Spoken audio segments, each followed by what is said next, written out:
If you do understand the math that I just laid out and you don't own Bitcoin, you are not the smartest person in the room. Hello everyone and welcome to the Daily Crypto. We are joined by Greg Foss for today, who is going to talk about why fiat currencies will collapse very soon and how Bitcoin can help save the world. But before we get started, let's take a look at the Fear and Greed Index.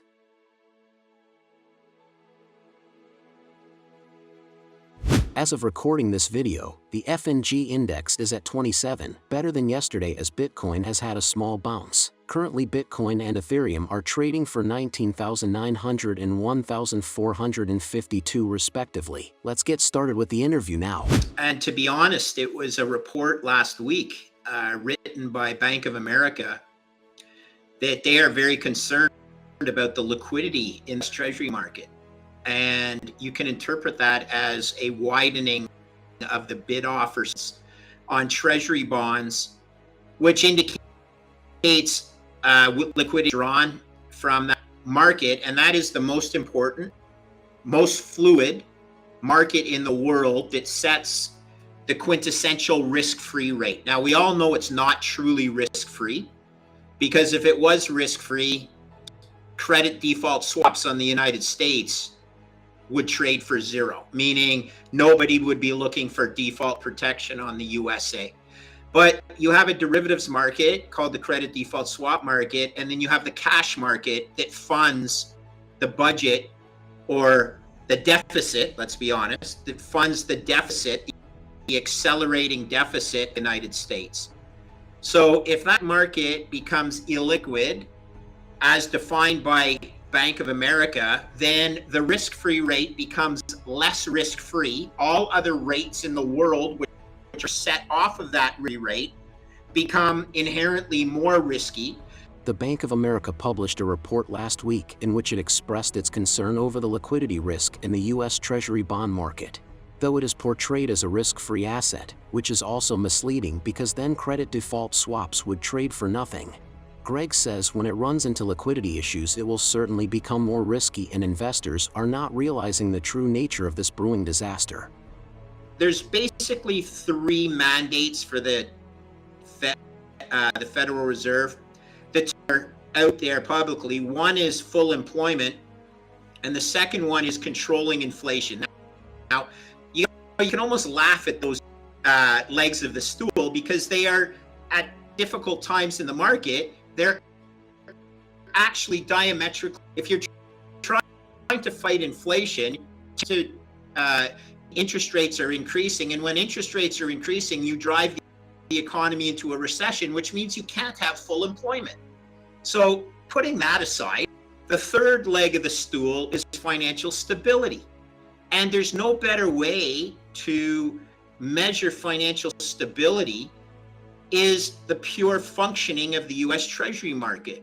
And when that stops functioning, the most fluid liquid market in the world stops functioning properly, flares should be rising and, red flags should be going off everywhere. And yet the equity markets had an up day. The equity markets, which are a derivative themselves of the debt markets, sloughed it off as if it was nothing.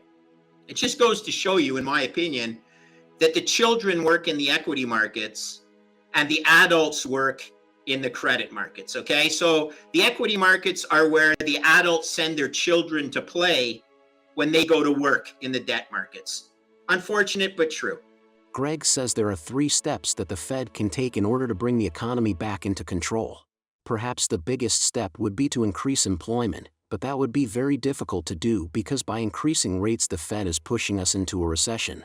The final step is financial stability, but that is also skewed because equity market, which is essentially a derivative of the debt market, is going up. This shows how the entire system is flawed and a reset is inevitable.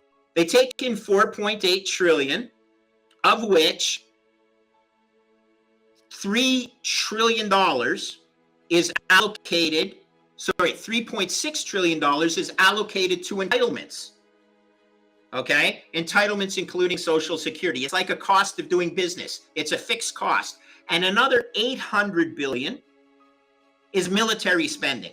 So you can think of those two expenses as fixed expenses, the cost of running a business. So you got 4.8 coming in, and you have 4.4 already going out the door for fixed costs, which leaves 400 billion left to pay interest expense on your $30 trillion worth of debt, which means the average interest expense is slightly over 1% on that debt. Okay, you just do the math. That's your average interest coupon.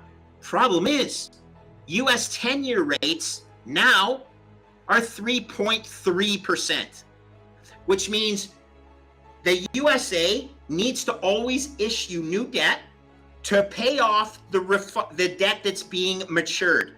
Debt never matures. When, in case in point, it has to roll over, okay? And if there's nobody that comes to the auctions of the USA to buy this debt, guess who has to buy it? The central bank, right? But stick with me with the math. What if the interest coupon goes from 1 and change percent to 3.3%? All of a sudden, your interest obligations have gone up to over $1 trillion annually. Holy smokes, we only had 400 billion to pay it. That means there's an incremental $600 billion of debt that is growing because of the contractual coupon on the bonds, right? Guys, it's like running a business. If you ran your household this way, if you bought another credit card or applied for another credit card to pay the interest on your last credit card, how long would that Ponzi last? Well, this is exactly what the USA is required to do because of the debt spiral. The US interest rates and 10-year bond yields don't coincide, which is why Greg says the Fed will be forced to print more money to just pay off its previous debts. This could work in the short term, but in the longer term, this is just a Ponzi that will collapse and destroy the entire financial industry.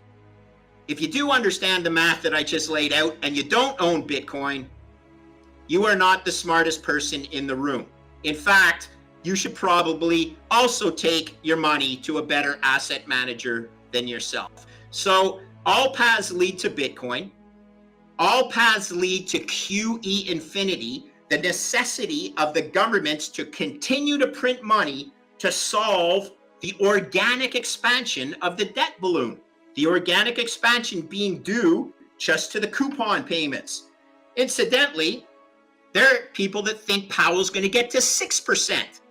Well, if at 3% it's $1 trillion a year, at 6%, it's close to $3 trillion of organic growth in the debt balloon. Guys, it's fucking over. Can I not explain it any other way? This is a debt spiral that if the USA were a corporation, it would be rated CCC, one level above default and the lowest level of a continuing business in the junk bond arena. Being a strong Bitcoin believer, Greg Foss pitches it to the masses by saying if someone understands the math behind this economy, there's no reason as to why they're not holding Bitcoin. It is the perfect option if one wants to preserve their wealth and protect it from any threats the recent policies might cause. So you see, look, it's pretty simple, guys. Don't overthink this. Play the odds, play probabilities. And I could lay out why Bitcoin should someday trade for over $2 million today in today's dollars per Bitcoin based on that thesis. But again, it's probability analysis. It's sitting in a risk chair. It's playing out different scenarios and then putting your money behind a scenario that has the greatest expected value, which is not to say it has the greatest probability. It's to say that the chance of it happening multiplied by the price that occurs when it happens, an expected value, is the most opportune. That's why I think Bitcoin is the greatest asymmetric trade opportunity I have ever seen in my career of taking risk. I'm not 100% certain, but I'm pretty darn confident that at $20,000 per Bitcoin, it represents incredible asymmetric opportunity. Greg believes in Bitcoin so much that he says it could go to $2 million per Bitcoin, as it is what the math suggests. Opinions can be challenged if they're wrong, but math is fact. At 20K per Bitcoin as of right now, Greg Foss says this is a huge opportunity waiting to be exploited.